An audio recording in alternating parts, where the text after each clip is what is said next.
Welcome to Chillin' 101. We hope this video helps. You're starting by opening the form you want to change because the header lives inside Theme Options. Click the palette icon to open Theme Settings. Once done, you'll see Header, Background, and Font options. You should choose Header first since it controls the banner image and cropping.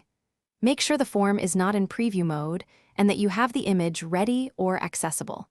If you plan to upload a custom banner, have a PNG or JPEG sized roughly 16:9 ratio. Now upload or select the banner image. You can drag a file or choose from the gallery. You'll see a crop box. Move and zoom the image to frame the most important area because Google crops to fit the header area. Once the image is set, the theme system will suggest matching colors. Pick one or manually set a background and text color to ensure contrast and readability. Make sure to preview the form to confirm alignment with your title and question layout. Finish by clicking Done in the crop dialog and then close Theme Settings. Your new banner is applied immediately.